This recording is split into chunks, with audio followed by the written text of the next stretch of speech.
we don't have your net profit number. Can you tell us? Because we had the revenue and EBITDA number which flashed on screen, but I wanted your net profit number as well.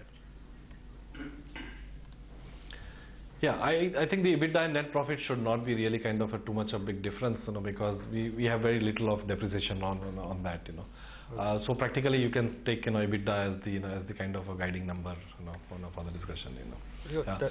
And just to give you a commentary on the EBITDA number, it has been a splendid growth in EBITDA, operating EBITDA, because overall it's kind of gone up by about 70% as compared to last year for the full year results, Where is that EBITDA growth coming from, Chintan, and where is this margin expansion coming in from?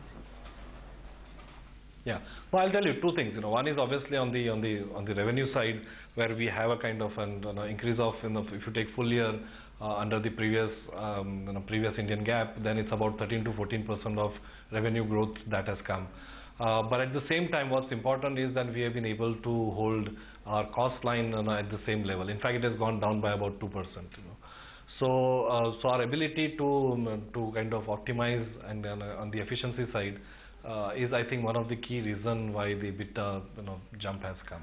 So both revenue as well as on the cost side, both is contributing to the EBITDA growth. Okay. Year-on-year numbers don't really look that great, Chintan.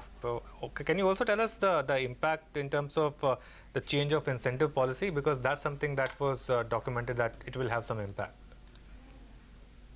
Yeah, so I think our EBITDA growth that I talked about is without taking that impact into account, right? So in fact it could have been much higher had we not changed our sales structure and sales incentive policy.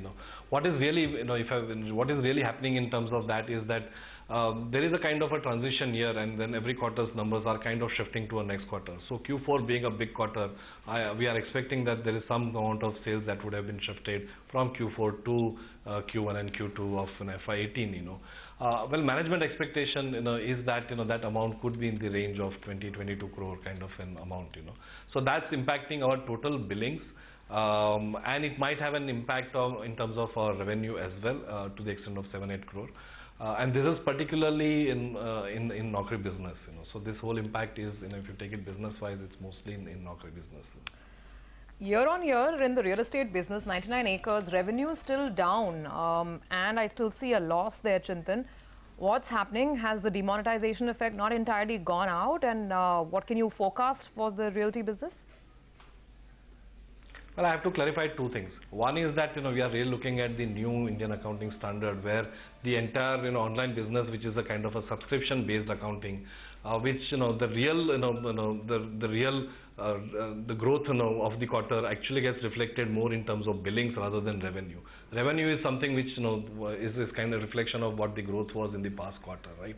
So yes, Q3 we had an impact of demonetization, and that has its impact on the revenue number. But if you look at our billing number, and if you have to really kind of analyze it, you have to look at our deferred sales revenue along with that.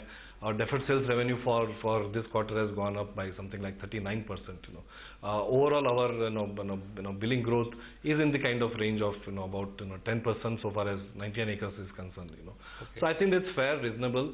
Yes, the demonetization impact was very much there in January and February, and that's also the reason why the revenue number has a little reflection of what the March growth has been.